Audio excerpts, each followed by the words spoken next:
Welcome to the latest edition of the Hudson County Sports Podcast. I'm your host, Jim Haig, and don't forget that the Hudson County Sports Podcast is brought to you this week and every week by the wonderful people down at Stan Sports Center, which is located at 528 Washington Street in Hoboken. The telephone number there is 201-798-4466.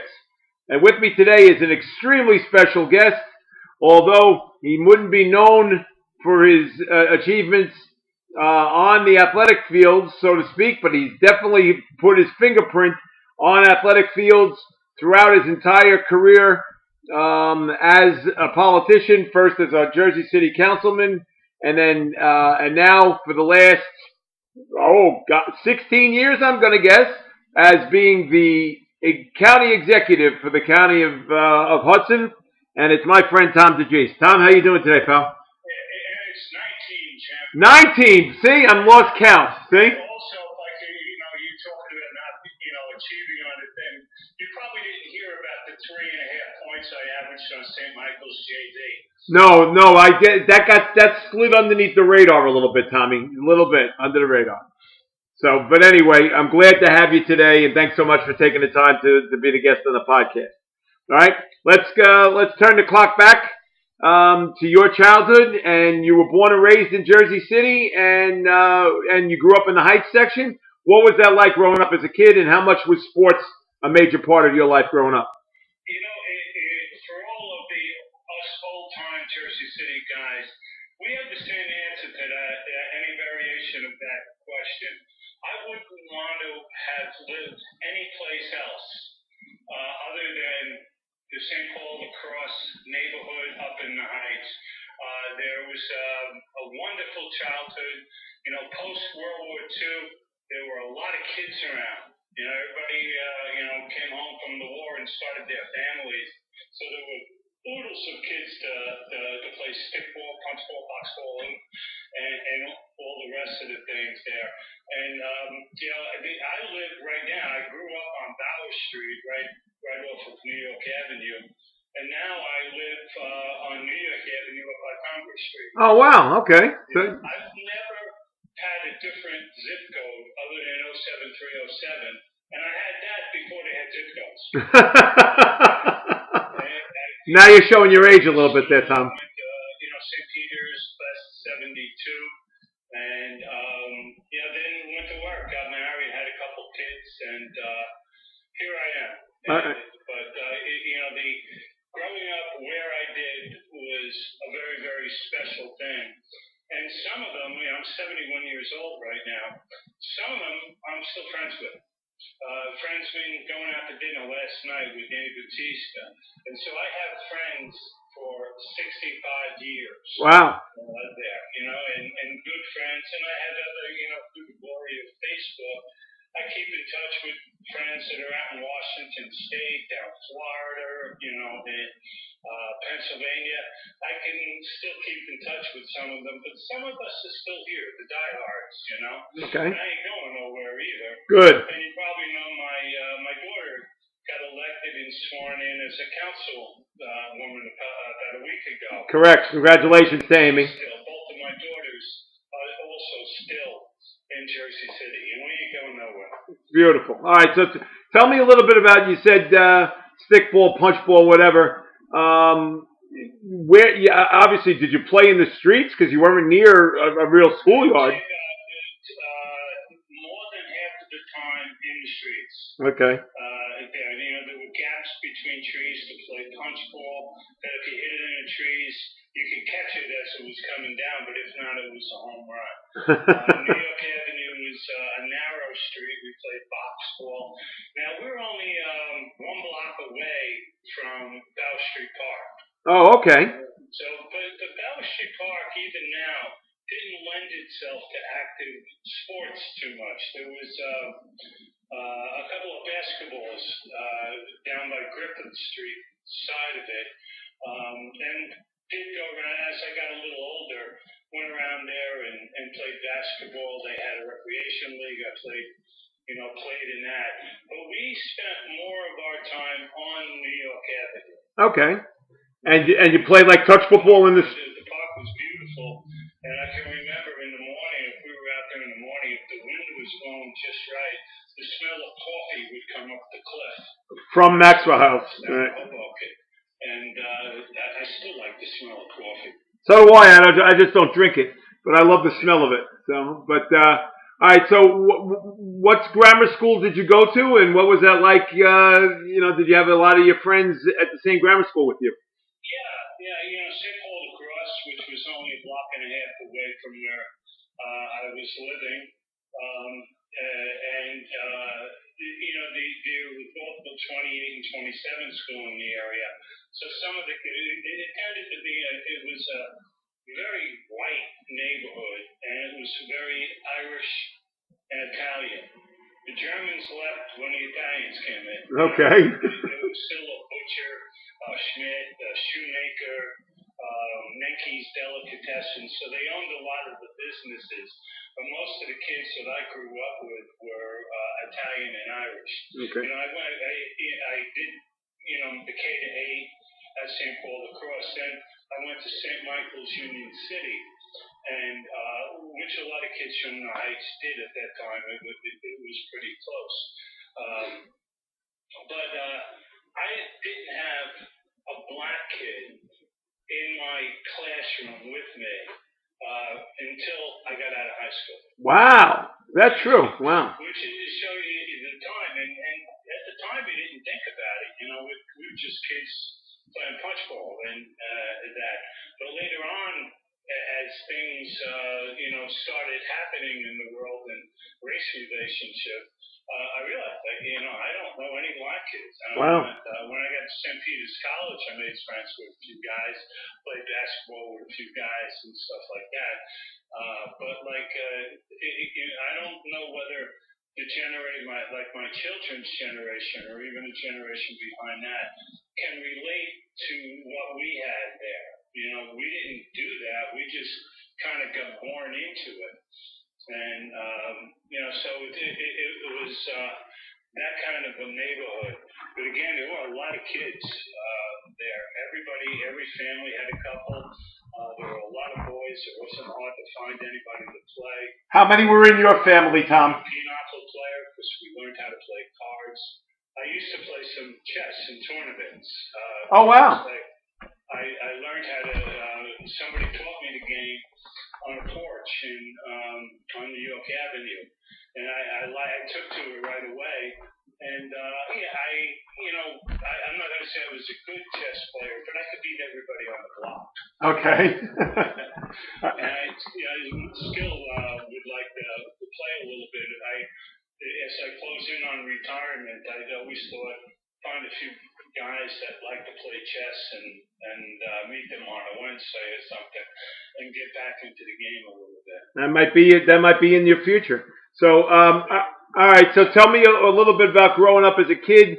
And did you always have an affinity for sports? Did you always, follow sports religiously? I'll tell you a little anecdote. My father died when I was 1.5.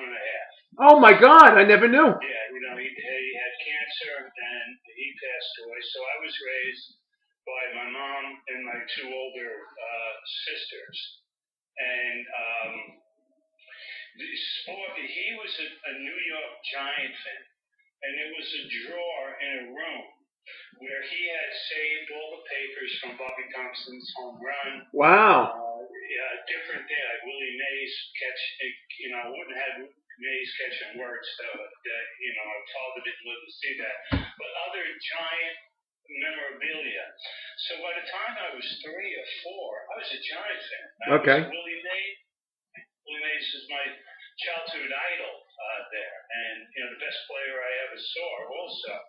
But I can remember going over, an uncle taking me to the Polo Grounds to see the Giants play the Pirates there, and I can remember going there, the smell of the peanuts, the crowds, the excitement of all the people, trains rattling in, and then when you enter the ballpark, you get to the point where you could see the field. And I never saw greener grass. Same here. I saw whitey uniforms than the Giants were wearing there. and I was hooked. Yep. And that game in particular, I can remember it was a close game. I don't remember everything about it, but a fourth outfielder on the Giants, Don Newland, hit a home into the right field stand, just there, and the Giants won by a run.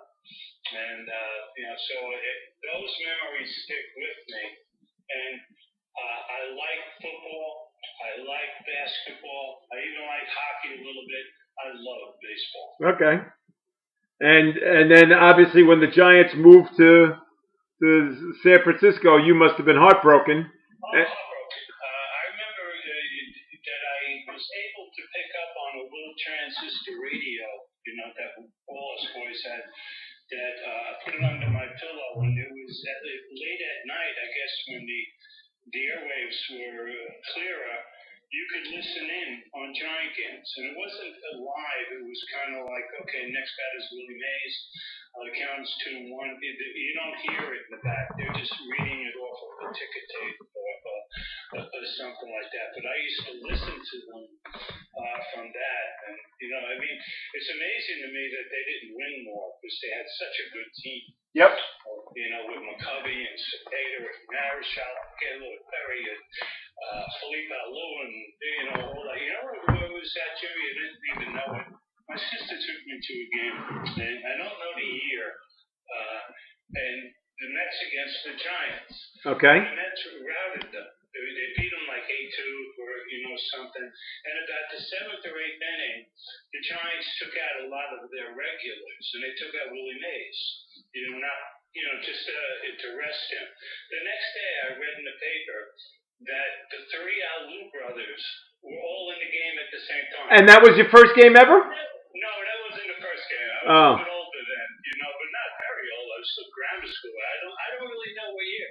But the thing is that I didn't know it until the next day when I read it. Oh, okay. Yes. Oh, shit, I didn't realize that.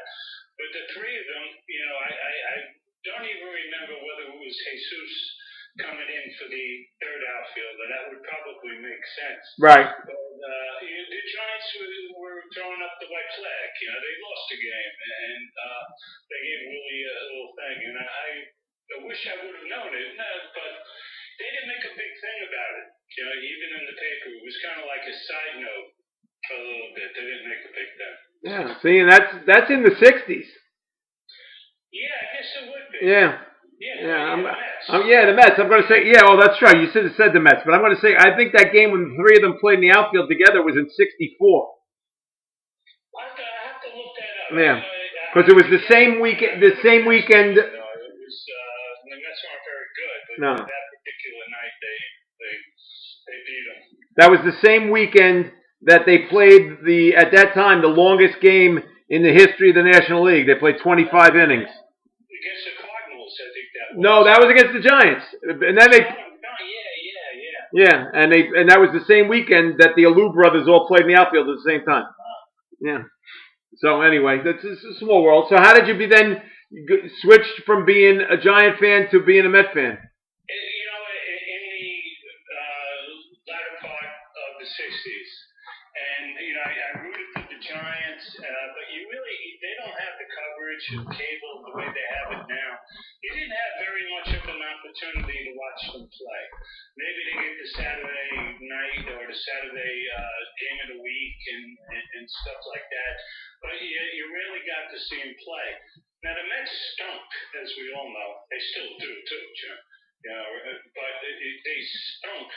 But little by little, like after Tom Seaver emerged, they started getting a little better. And Seaver was followed up by Koosman, and Koosman was followed up by Gentry, and there was Tug McGraw, and they started getting a couple of hitters, like Cleon and stuff. And all of a sudden, like I'm watching them every day, and they're getting better. And so by 1968, I broke my religious vow to the Giants and decided I'm going to be a Met fan. Now, if I would have stuck with the Giants, I would have won a whole lot more world championships than going with the Mets. But but you wouldn't have had as much fun. Very strong. I love my Mets. Yeah, but you wouldn't have had as much fun as if you were rooting for the Giants as being a Met fan. Being a Met fan is a lot of fun. Yes, it is. Yeah. Yes, it is. Even like the beatings that we take and everything. And in those days, they had a lot of fun too. You know, the signs. They would have sign day, and Yep. you know, people were very creative and funny with it. And you know, it was they had characters in the early part. You know, like Marvelous Marv Joneberry and you know Choo Choo Coleman. Oh, yeah. Probably shouldn't have been in the major leagues. Yeah, no, that definitely they had guys that shouldn't have been playing in the major league. That's for sure. So, but you know, obviously baseball was your sport. And did you have a favorite player other than Willie Mays? Well, Willie number one. I'd have, you know, if you go into like my favorite Met, that would be everybody's favorite Met, Tom Seaver. Okay. But the old Giants, I used to like Juan Marichal. I can remember the duels with Koufax, you know, the Giants against the Dodgers, Marichal against Koufax. And that was a game where Marichal clocked John Roseborough. Oh, yeah, sure. That was that. And Roseborough went after him with the bat. Yeah. And Willie Mays, I believe, kind of broke it up. Tried to.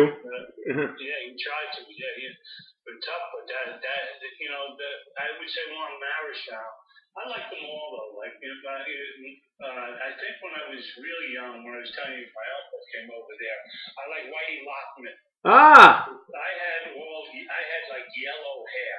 Okay. It's not yellow anymore, but it's still there. It's still there. That's all that matters. Yeah. And Whitey Lockman had the same kind of real German blonde hair there too. So I kind of identified with Whitey Lockman.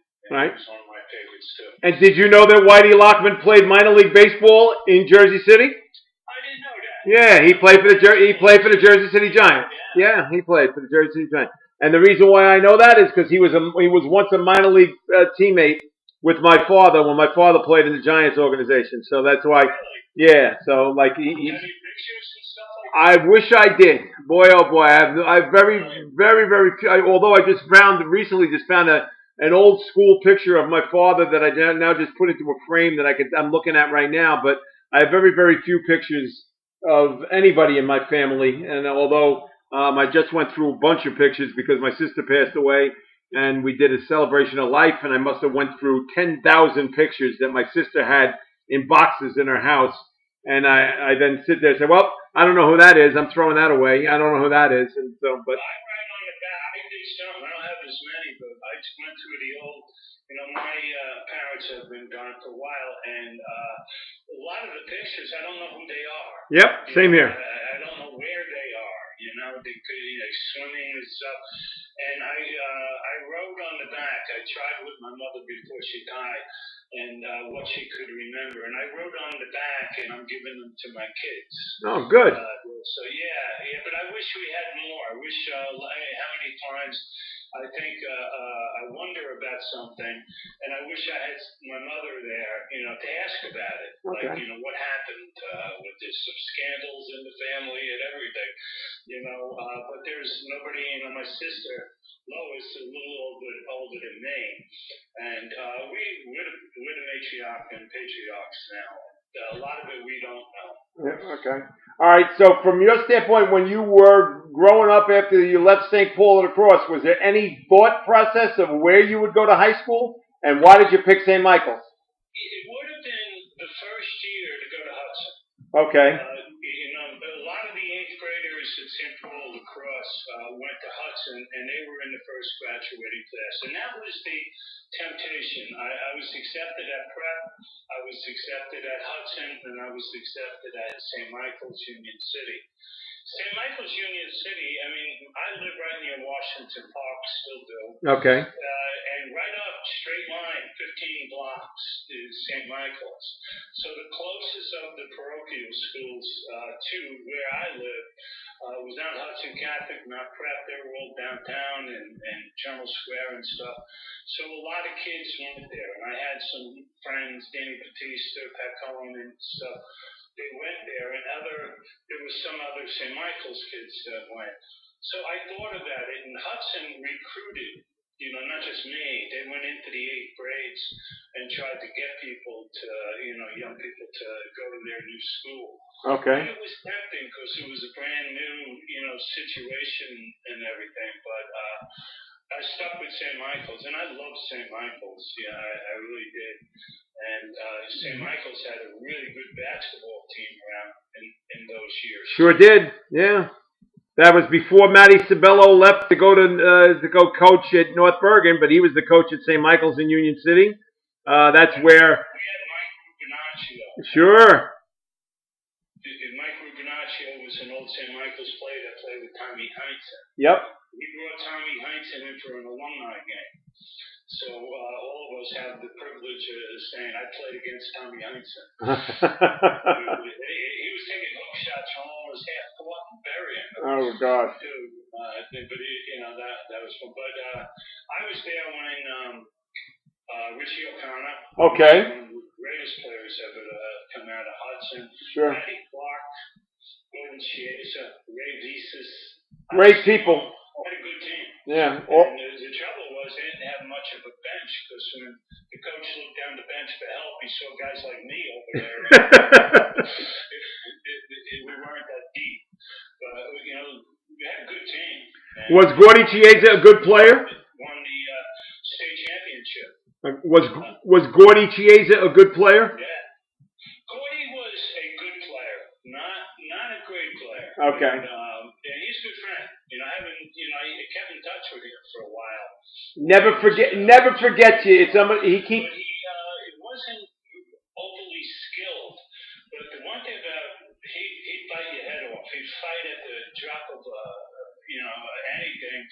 Anything was worth fighting for. He played his ass off. He was and he was smart. The fact that he had such a successful coaching career doesn't surprise me because he was always a student of the game. But if you ask me who was a better player, Patty Clark or Gordy Chiesa, Patty Clark. Oh, of course. Player Ray Visas and of course O'Connor was the best. He was first team All State. Yes. So Gordy, he was a good piece. Not a great player. Okay, but still, I mean, those are great memories. Gordy Chiesa is the type of person, Tom, that he meets you once and he never forgets you. He's one of those telegraphic memory type people, and after he meets you, he gets an index card, or he used to back then, and he used to write like several things about you or your personality or your life or your childhood or whatever, and he'd write that on the index card and then put that index card on his file. So in this way, when the next time he talked to you on the phone, he'd pull that card out and say, "Oh yeah, everything." Yeah, he was great tactic and a good friend. There were a couple of San Michael's guys, Jerry Dreyer, a few others, and we used to be able to meet him when he came in to play the Nets, and we'd walk down, he would talk to us, and he always said, we'd say, let's go have a beer and, get a burger or something like that. Oh, I can't do it this time. I promise you next time we're in, we'll do it. But he never did it. We always counted. We went to the game, bought tickets and everything, but we never did get out. But we stayed in touch with him for a while. I'll tell you a funny one, Gordon. He was lousy at math. Okay. Not like geometry and stuff. That wasn't his strength.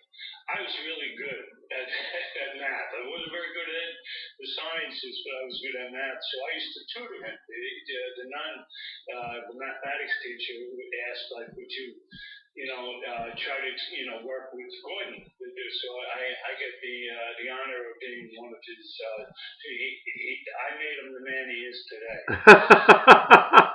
All right. Talk a little bit about being at St. Michael's at that time, and did you go to a lot of the games? Oh no, you said you were on the bench. So what was that like playing in Hudson County, in North Hudson, with all those other great teams like you had, like in Emerson and Union Hill and North Bergen, and the list can go on and on. Every school had a good team, and that's not an exaggeration. My memories are whenever I love talking basketball, and from our crowd, the Jersey City crowd, it's about the Jersey City schools. Harvey Smith, Yep. and, Eddie Prather, and all the guys from Snyder, Link, and Prep, and that. My experience was North Hudson. We didn't see Dickinson play much. Maybe in a tournament or something like that. But our rivals was Emerson, which is almost right across the street from St. Michael's. Sure. And they had the Martin brothers, Joey Lardone, Jerry Pastry, guys like that. They were really, really good, but so were we. And those turned into wars. You always had to try not to get yourself beat up when you were leaving the gym. St. Michael's wins there. And then guys like Javier Cires, Harry Anderson, Tony Holm, every school, including like tiny St. Michael's, we had under 100 kids in the whole school. Sure. The Holy Family. A little school up by 32nd Street. And they were pretty good. They weren't bad at all. And it made the competitive level very, very high. And there were a lot of Division I players. So, other people kind of remember the prep guys and that. I didn't see them too much, but I did see the guys from North Hudson. And I was a big fan of the basketball tournaments that they had in the St. Paul lacrosse courts in Audubon Park. Okay. And then where Kaz Comets, like all county players he would recruit to play, Sure, would play against the Simonetti Bondsmen. And that would be Harry Laurie and Charlie Brown and Jerry Govan. Yep. Mike Rooney was the only white guy on the team, but he took all the shots. Right, because he wouldn't miss. Yeah. And I got to see players from other parts of the city and county. But even though I'm Cherry City forever and ever, basketball-wise, I still kind of lean towards the north. Okay. And what was that like? Obviously it was very, very competitive back then. You had Memorial, you had Union Hill, you had Emerson, you had North Bergen, and then of course St. Michael's. Won the county one year. Yeah. So how competitive? Very, very competitive, wasn't it? Very competitive, and there used to be an outdoor court by the reservoir in Weehawken, and that's where the big boys went to play. Yep. They went to play there, and it was above my league. I played a little bit, but those guys are way better than I was. But they played some hard knuckled basketball there, boy. They really played hard, and they had a lot of good players, and that was fun. Okay. To watch. They had a league there with most of the North Hudson guys, and even had some guys who were out of college, like Vinny Ernst, people like that. That played. John Barone from Hoboken. Yep. And they would. Boy, he's going to be real happy to know he was a legend. Keep shape. And the games are outstanding. Oh yeah. All right. So now, what was it about St. Peter's College that made you want to go there from St. Michael's? That was the place to go. And that time, Vietnam was raging. Okay. It was coming. And guys like me and many others, we wanted no part of going to Vietnam. And so if you went to college, you got the deferment to go there. And St. Peter's was more of an elite school. That wasn't easy to get into because all the draft archers like me that were trying to, and it was a tough school to get into. You had to have good college boards, had to have pretty good record there, in high school, submit to an interview, and it was the hardest school. And not taking anything away from Jersey City State, which is what it was called at that time. Yep. But that was like AAA. At that, and I'm not saying that it is now, but at that point it was, and I won a scholarship, a state scholarship that paid for most of my tuition there, because my mother, was a widow, a long-time widow at that point, and she couldn't afford it. But when I won the state scholarship, I decided to go to St. Peter's. Harvard on the Boulevard, as we used to. That's what it still is called in my eyes. Go ahead. Did you go there, Jim? No, I went to Marquette, but another Jesuit school. But I always, even when I worked at St. Peter's, I always referred to it as Harvard on the Boulevard, and everybody would say, "What does that mean?" I said, "Oh, that's going back to when I was a kid. They always called it Harvard on the Boulevard." We honored their 68 or 9 basketball team last year in the County Hall of Fame, and it was so much fun meeting them. Elnardo, Webster, and Harry Laurie. I see them. Harry worked at the city when I was city council president. Sure. So I got to know Harry pretty well, and Elnardo, I worked with his wife. Oh, okay. Snyder, Sandy, and so we became friends. But they had Tom McMahon, Bob Leckie, Sandy DiPiano, Eugene O'Connell. They all showed up, and what a kick it was to do it. I think a couple have died. Pete O'Day, maybe another one that passed away. Right. But the rest of them, they all came. They came, and we had a ball. The old stories, they had to throw people out of the place because everybody hadn't seen each other in a long time, and you could always have a good basketball memory that it's probably a little bit fudged over with the passage of time. Sure. The stories were flying around, and that was nice. And I would have loved to have seen Bobby. The NIT, the best game I ever saw in my entire life was Duke and St. Peter's. Oh, you were at that game, huh? Okay. I was at that, and I also was at the Marshall game where it double overtime, and Elnardo scored like 58 Yep. or something like that. 51. The record for years, Yeah. record for most points. 51. Yeah, 51. I was there too, double overtime. Right. I was at George Stone. Yep. Was the gunner on the other side. And double overtime they went on to win it. And then they lost in the semis to Kansas with JoJo White. Kansas took the air out of the ball. There was no shot clock. Right. And they didn't want to run with St. Peter's. Duke tried that, and it didn't work out too well. Right. So they took the air out of the ball, walked the ball up court, ball passes and passes, and they beat them like 40-something to 30-something. Yep. Yep. But that's a very, very accurate memory you have, and that's obviously because as being the sports information director at St. Peter's, that was part of my job, so I had to know all that sports history. Yeah. There were 19,000 people in the garden. All 19,000 were from Jersey City rooting for St. Peter's. And you remember, they rented the State Theater. Yes, for closed circuit. Overflow. They Right. put it on closed circuit, which wasn't they only did that for like heavyweight championship fights. That's right. And they did that, but I was there.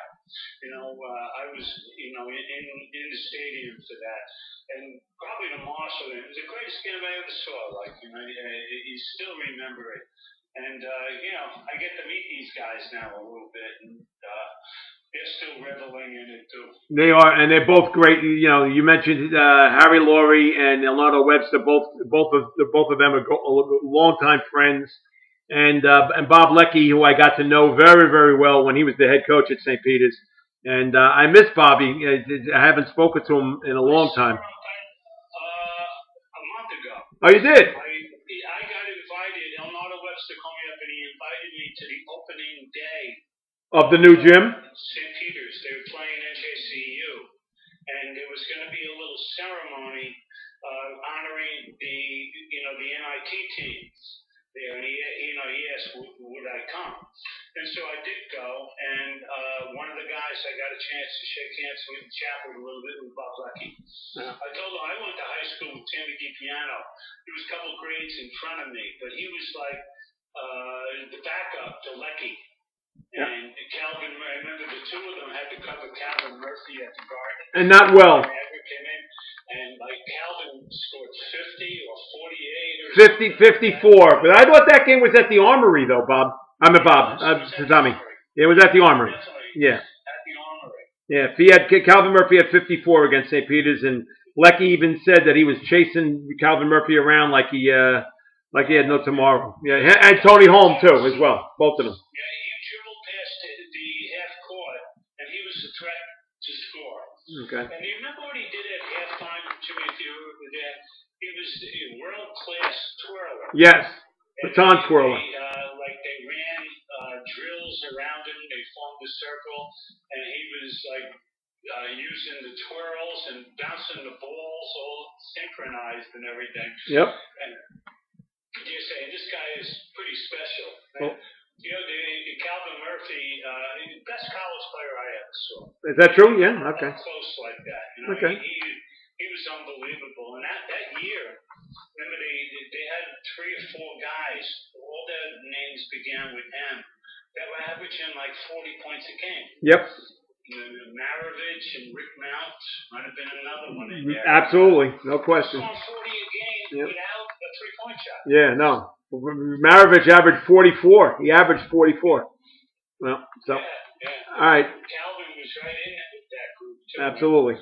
Well, not as much as not as prolific as scoring 44 a game, but he was right there. One of the greatest players of all time that played in the Armory. So, anyway. In that draft, the NBA draft, if I'm not mistaken, Houston had the first pick, and they went with Elvin Hayes. Yep. Which was a wise choice, a Hall of Fame player and everything. And then it went around, and with the first pick in the second round, they got Calvin Murphy. Yep. And I'm saying to myself, there are like 12 or 14, how many teams? There are better players than him. Yeah. You know, how good he got to be. And as it turned out, he should have been drafted higher. Yep, he was. He's a really good NBA player. Great player. All right, well, we'll be back with the second half with our special guest, Hudson County Executive Tom DeGise, after this message from Stan Sports Center. And Stan Sports Center is your local full-service sporting goods vendor and authorized team dealer. They offer quality products and dozens of brands to outfit your team top to bottom. Stan's has proudly been supporting the local community since 1946 and is your one-stop shop for uniforms, equipment, online team stores, and so much more.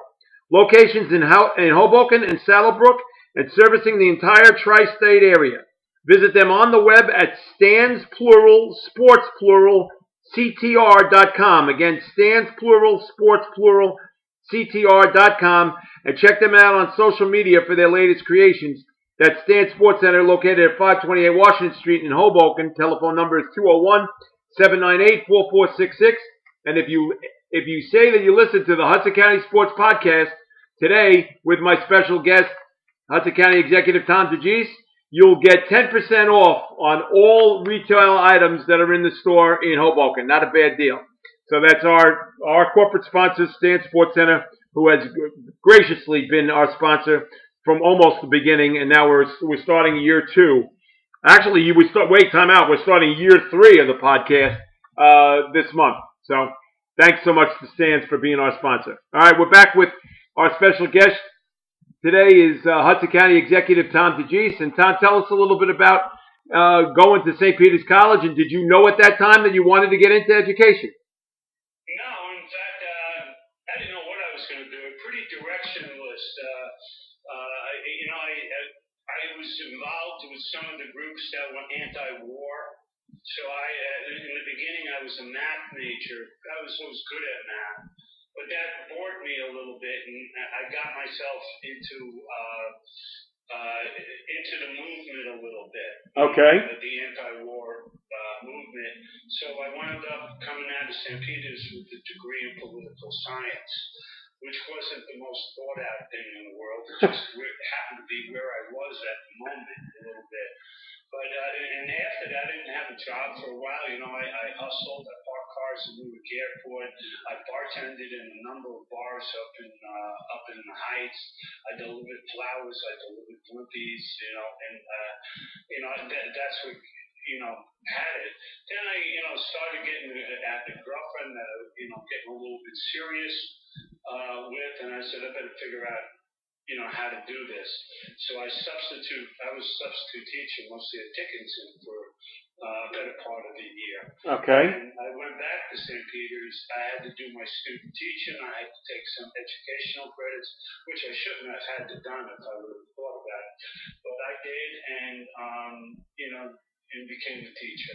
Did you know that at that point that was going to be your calling? That becoming a teacher? Yeah. Yeah, I enjoyed it. I like hearing my myself talk. There were a lot of men my age on that faculty, and it's for the same reason that nobody wanted to go to Vietnam.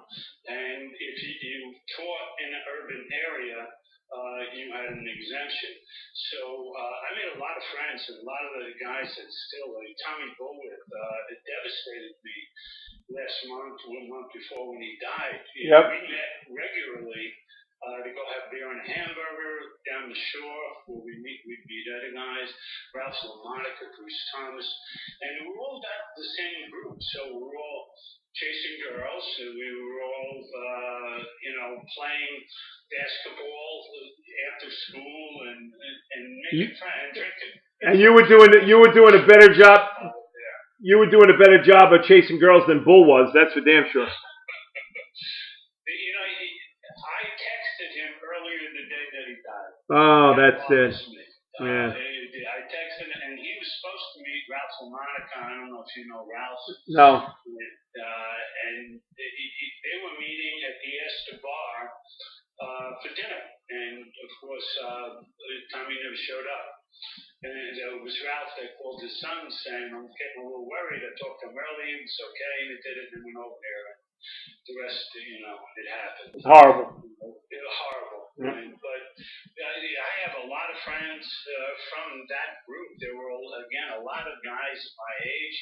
We had a faculty basketball game. We played charity games against the Mets and the hockey. The Rangers would send over, guys to play. And we had a blast, and it was a really good time of my life. It was for the first time earning money, not much, but I had a job, and that felt good. And it was just a nice time of my life. And a lot of those guys are still my friends, and a lot of them I've lost. Yep. All right. So talk a little bit about playing basketball against the Mets. Who were some of the Mets that you played against, and that were some of them were nice guys for you? Crankle, very nice. Very nice guy. Good player too. Oh, really? Okay. He was I think he was like an all-city player in New York City, I believe. Okay. Well, I know he was pretty good. The one guy that we didn't cotton to too much, in fact, he almost got into a couple scuffles with us, was Ron Swoboda. Ah! Ron, Rocky Swoboda. A lot of pushing and shoving and using the elbow and everything, which is okay if you can take it back. Right. If you do that, expect, we're all Hudson County guys here. We will, retaliate. And so there were a couple of times where you had to grab people and everything. But if I remember right, Buddy Harrelson was part of the team.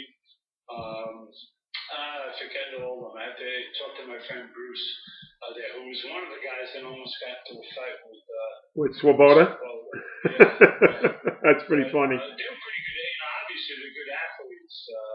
They were pretty good. And we had a hockey team too that we played. I'm assuming it had to be the Rangers going back that far. I don't know whether it was the. Did you skate? Or Islanders were around, but they were not real big guys, but they were sculpted. They were just so strong looking, Okay. And they were good athletes also. All right. But that was fun. I can imagine. Now we would have it all set up at a local bar that there'd be pizzas waiting for us, and we take the guys, the ones that wanted to, and most of them wanted to have a few beers and eat a little bit. They were good. I don't think they charged it. It was all charity. They wouldn't let them do them now. You'd rip a hamstring or something like that playing basketball in this baseball time. Yeah, that's done. Let you do that. Yeah, that's done. Those days are done, unfortunately. Yeah. But yeah, I used to when I worked for the city back in the early '90s. We had a charity basketball game that we raised money for the border babies that were the babies that were born without parents in in Jersey City Medical Center. And we raised money for it, and I would contact all of the major teams to see if they would send over players, and the Giants were very, very cordial and sent us players, except for the players that they sent were very, very competitive, very competitive. So I just remember Pepper Johnson driving the lane against the late Alice DeFazio, and he was gonna take her out. And I was like, Alice, no, sorry, you got to stay away from him. That's because he was out of his mind wanting to play in those games. But that was fun. We had a charity game that, yeah, no I question. remember one time there was a faculty softball league, and that's the sport I played. I was a pitcher in slow pitch softball from the Freeholders League Yep. into the Industrial League until I was about 45 and stuff, So I remember pitching, and Richie Glover came up to play. He was teaching at Dickinson, I think, at the time. Okay. And they had said Richie couldn't really make it in the NFL that big because he was too small. Yeah. And I'm looking at this guy who's like, you can't even put a T-shirt over his shoulders. So I said, he's too small. Yeah. And the bat looks like a twig. He was nothing but muscle and everything. And I'm pitching, I'm saying, like, I hope you don't hit the ball up the middle. There you go, because it might hit it hard. Not quick and everything. Who knows if he could play though? Nice guy. He's a real nice guy, but could he play? Not great. Yeah, no. I figured. He still might be around, so you won't catch me saying anything bad about him. Oh no, you can. Go ahead. I've tried to get him to. You can tell, like, when fly balls were hit, like, he was awkward going after them. Okay. Some guys have been playing their whole lives. They just glide right in and make it look real easy. He didn't have that talent. Okay. All right. So let's get to you. How did it come about that you went from being a teacher at Dickinson to then all of a sudden running for the city council in Jersey City? Oh, I'll try to condense it, but I told you the job after going back to school, and I was teaching. My sister Lois was a councilwoman from 73 to 77 under Paul Jordan. Oh wow, okay. Yeah. What district? The Heights? At large. At large, okay. At large, like I was, and she ran for re-election with Bill Mackey. Okay. Mackey makes sense. And against a very popular Tommy Smith. Yes. And she lost in that. And the first thing they did was fire me. And because I started my career a little late, I wasn't tenured at that point. I had all good evaluations, and it shouldn't have been a problem. There was an opening that I filled 1 year. They could have just given it to me, but instead they fired me. And they did it, for blatantly political reasons. And I vowed revenge. About 3 years later, I get a phone call from an old St. Peter's guy by the name of Jerry McCann. Yep. And we knew each other. We weren't really friends, but we played ball with the intramurals, and we had classes together, so we knew each other. And he called me up, and he said, Tom, I'm going to run for mayor, and I'm going to kick ass down in Greenville like I'm doing good. But I don't know a whole lot of folks from up in the Heights. Can you help me out? I said, oh, baby, here we come, And so I signed on to his campaign. Was the ward leader up in the Heights. Had president of the block association and stuff like that. And that's his first tenure, right? That's 1981, 82. 81. Yeah. 81. Okay. It was Smith won in 77. Yep. And Jerry beat Wally Shield. Yep. In 81. And so we did it, and Jerry won, and I got my job back. Okay. It goes on from there. They fired me again when Jerry lost. Oh, you're kidding. Yeah. I wouldn't make any deals, Jimmy. I wouldn't. Like, I had some offers that if you do this, if you do that, let me see what I could do. Maybe I can help you out. And my attitude was very combative, and it still is. You remember the fight I had with Brian Stackford Fulop. Oh, absolutely. Yeah. When I'm a nice guy, but I will fight back. And, so I wouldn't make any deal with them. I decided, I'd rather beat them. And we've been beating them ever since. Good for you. The one race to Glenn Cunningham, And that worked out okay for me. And I like Glenn. Glenn and I had always been friends. There's always a little tension when you run against each other, a little bit of head knocking and stuff like that. But Glenn was one of the good guys, and I'm not going to go through them, but not everybody that you read about in politics from over the years in Jersey City and Hudson County, they're not all good guys. No. Some aren't worth the word that they say. But Glenn was one of the good ones. Okay. Glenn, he had a lot of credential. He was a very attractive candidate. I called him up that night, say congratulations. If I can do anything to help you, with the transition, I'll be here. We always got along. Okay.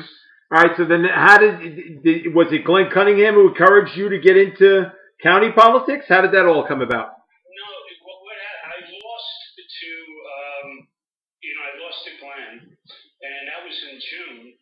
I think by August, Bob Januszewski had been indicted. Okay. There, so there had to be a special election to elect his replacement. And Cunningham, who controlled the city and county at that point, picked Bernie Hartnett, to sit in that seat. I got a phone call from Bob Menendez, who didn't know me very well, only to say hello to, and we talked for about 2 hours. And when the next day, I got a phone call from my friend Albio Cerez. And Albio and I knew each other from St. Peter's and stuff like that. And Albio said, I don't know what you said to Menendez, but he's talking about running you for against Hartnett for county executive. And that's the way it went down. And, so I was surprised. But I had built up, I lost to Glenn by about 2 points. Oh, wow. It was close. I mean, it was clear he won and everything. But so introducing a new candidate to the 12 towns would have been more expensive and a little harder to do. Whereas I just came off a very hard-fought mayor's contest, had good name recognition, got a lot of votes, and didn't necessarily have to win Jersey City because I had Nick Sacco support me in North Bergen. Brian Stack wasn't around then. He was around, but he was there. There was Bruce Walter. Bruce Walter, Ron Dario. Yep. So I had help that went out into the whole county, and Glenn didn't have that. So I won the special election, and about 12 months later, they had the regular election. I won that, and there 5 wins for full term since then. I got this year and next year to go. That's amazing. That's an amazing statistic to figure the fact that you won 5 elections in Hudson County. Usually, it's not easy to do, especially a countywide election. So, being the county executive, how much do you feel that sports and athletics is a very, very key thing, especially for the youth of the county growing up and having something to shoot for? Oh, definitely. As a sports guy myself, I try to encourage that and try to give the kids who are playing today as good a facility as we possibly can. And I think we've done that. If you go through the 9 county parks there, we've put work into all of them. And most of it. All field turf. All the fields are all field turf now. Active recreation. Yep. Not just when I got here, as the old softball player I was, I used to play doubleheaders down in Bayonne Park there, and the field down there, got chewed up. So I knew that, and I said, well, why don't we build a new diamond here and give them something classy. And the mayor of Bayonne at the time, I think it was Doria, and he said, you know what? He goes, we appreciate doing this. He goes, but what we really need is a soccer field. Okay. And more kids are signing up for soccer than for any other sports. Now, I never played a game of soccer in my life. I kind of know the rules if they're the same as hockey. If they're not, I don't know. And I'm saying, really? Because was in the old day, you couldn't get a diamond to play softball on. Right. Take it, and permit it out there. So it made us change our emphasis a little bit on the ball fields. Diamond 10 and 11, you could play several different sports on that. Yep. And, we have a brand new one up at Braddock Park there. And, that's, those are kind of things you get as old as me now. That these are legacies. Like, I'd like to leave this place better than when I found it. And, so leaving behind new college building, new high school at Secaucus. In Secaucus, we built a beautiful baseball diamond. We built a cricket pitch. Yes. I think it's the only one under government control in the state there, and it's very popular. Very popular with the different ethnic communities there. But it's been fun, and it gives you the opportunity to leave something behind. I know that the college, the community college, Hudson County, have been working or pestering me a little bit about a student building that would have a gym. There's none of that building. We helped them build 5 different buildings, including a library. Right. But they don't have the building with the gym.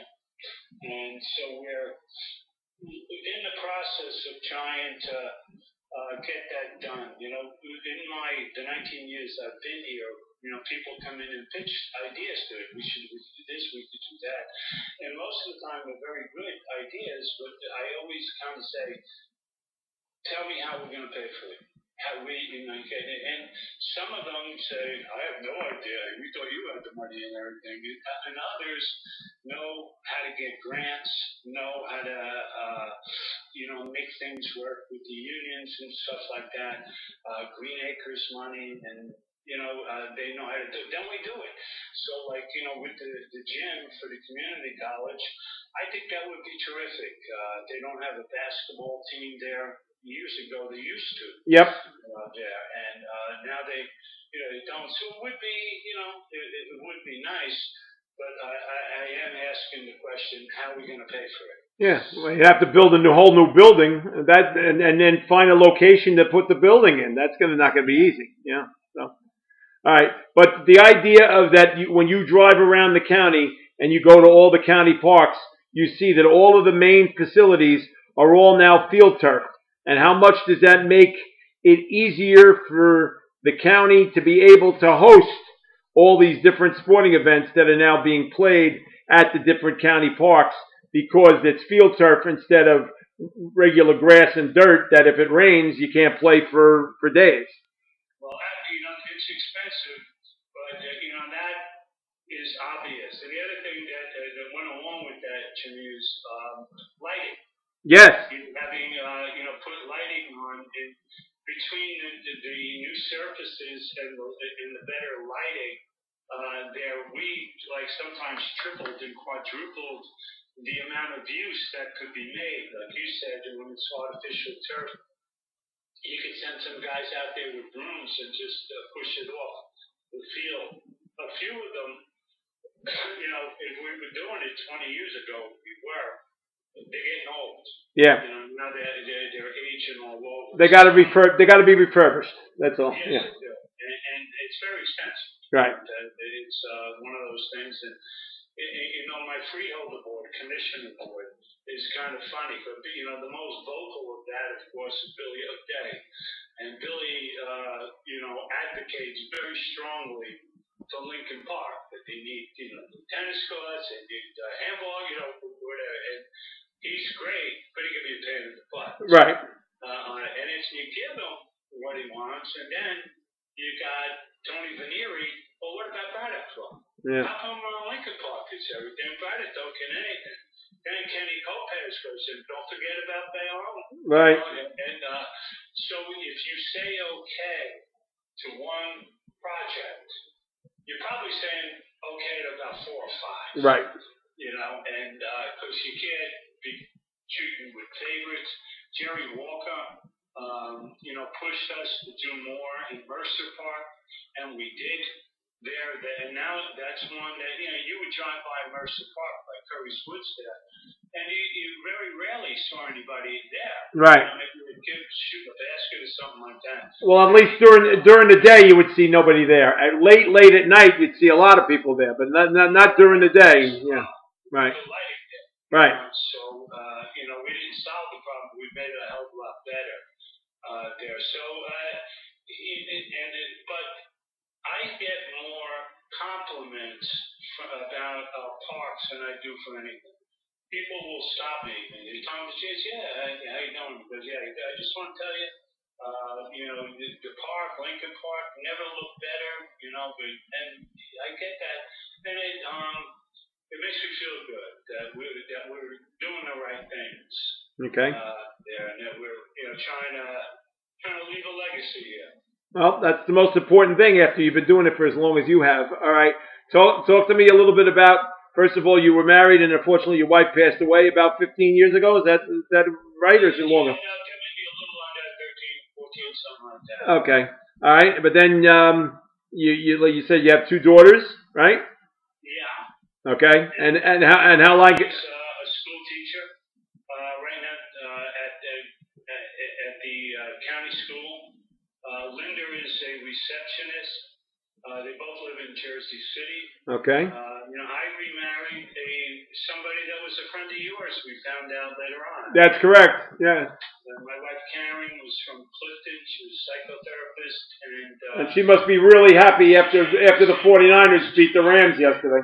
What's that? That's good. She drank in the same bar as me. Yes. That you were there. Right. Rick's Cafe Americain, but she went there because it was the San Francisco 49ers fan club used to meet there. And she was with her glory with all these 49er fan clubs. So I could just imagine, especially after yesterday, the 49ers beating the Rams. And so she must be really, really happy. Unless she's... You're a Rams fan. I'm a Ram fan, yes. Diehard. Since a little boy meeting Merlin Olsen in 1972. That's when I became a Ram fan. So anyway, but all right. So now talk a little bit about. Do you see yourself reaching the end of the rope soon, or do you want to keep going as being the county executive for as long as the electoral will keep you? The politician in me says I have to stay. That we'll see. 2 years is a long time. I got time to make up my mind and anything. But I think most people, if they read between the lines, kind of get the idea of what I'm going to do. Okay. And I'm going to, not going to, and it isn't etched in stone, but I've been there a long time. Okay. I've been here a long time. You have been. Yep.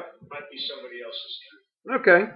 All right. So, but all in all, Tom, I mean, how much do you think that sports played a major part in your life growing up and helped you mold you into becoming the person you are today and being the number 1 ranking politician in all of Hudson County? Well, sports has always been paramount, to me. I love boxing. I remember Floyd Patterson was an early hero of and I still, until I was about 50 years old, I always read the newspapers from the back to the front. Okay. So you get the scores first. I was a box score aficionado. I followed who was getting the hits and that. And I followed all that. And there was another game out there called Catico's All-Star Baseball. I don't know if you ever heard of it. No.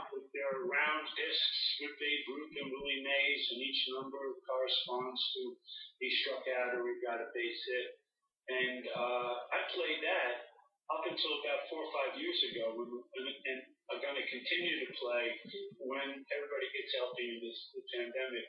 With a friend, we have discs from 1950s, and we play, keep statistics, have leagues, wow, stuff like that, and it made me aware of the generations in front of me, like Archie Vaughan, Kiki Kyler, and Charlie Gehringer, Okay. great players that we didn't see and everything. We get a chance to know them.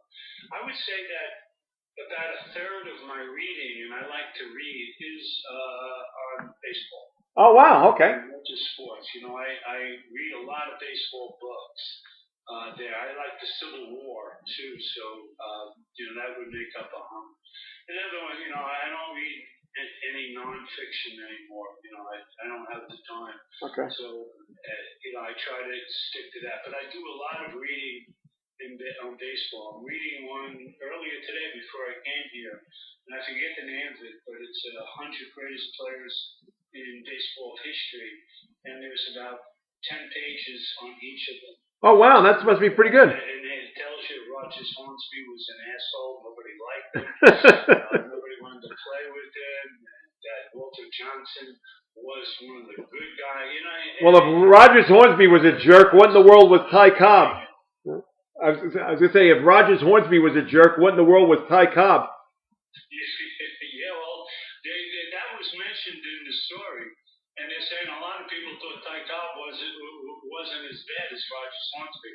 Remember, Hornsby was I think, hitting coach or something for the Mets. In '62, yes, he certainly was. He certainly was. So. The last guy well, not the last guy, but the highest average for a season ever. Yes, absolutely. So. 424. Well, you know your stuff. There's no question. Well, I just read a story about him earlier. All right. Well, then I can't give you too much credit for it. So. But anyway, Tom, it's been an. Sports has always been a big part of my life. I would plan my days around, to watch a game. I still love them, but I don't have the time and maybe even the patience anymore. But if they don't play baseball this year, I'm going to be really, really pissed. Yeah, they'll play. They'll play. We're suffering as a nation here, Yeah. We are suffering here. Just let me watch my Mets. Yeah, that's it. They'll play soon enough. Guaranteed. They're going to play. Beer, and a pretzel or something like that, and let me watch my Mets. Yeah. I could put up with a lot more. And if these, millionaires, billionaires can't figure out how to spend their money, shame on them. Yeah. Because the country is waiting for them. It isn't just baseball. It's escapism. It's something that will help us get through a dark period in our history. No question. If they can't figure out a way to do it, screw that. Yep, I agree. Well, hey, Tom, I really appreciate you taking the time to be my guest today. It was a pleasure talking to you. Nice trip down memory lane. And keep doing what you're doing in terms of helping fields and building the fields throughout the county. You have no idea how much it's needed and how much it's a blessing to see these fields being used and operated all year long because of the upgrade and the field turf. So congratulations on doing what you're doing, and thanks for being such a good friend for all these years. Thanks, Jimmy. I'll see you at Carl pretty soon. Absolutely. Thanks so much. Thanks so much, Tom. All right, you too. And that was my special guest today, Tom DeGise, the Hudson County executive, who talked a little bit about his childhood growing up in the Jersey City Heights and being a big sports fan. Thanks so very much for listening to this week's edition of the Hudson County Sports Podcast. Don't forget that the Hudson County Sports Podcast is brought to you every single week by the wonderful people at Stan Sports Center, located at 528 Washington Street in Hoboken. Telephone number there is 201-798-4466. And just remember, Stan Sports Center is your local full-service sporting goods vendor and authorized team dealer. They offer quality products and dozens of brands to outfit your team top to bottom.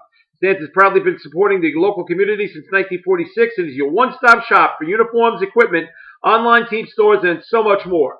Locations in Hoboken and Saddlebrook and servicing the entire tri-state area.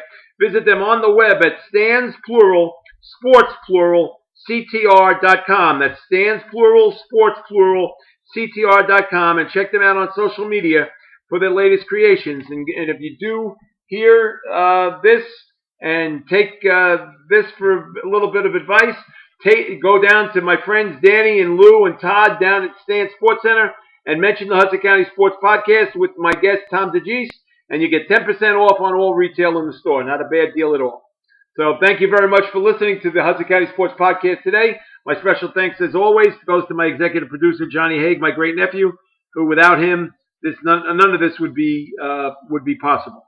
So we'll have another edition of the Hudson County Sports Podcast next week. Thanks so much for listening. Have a great day.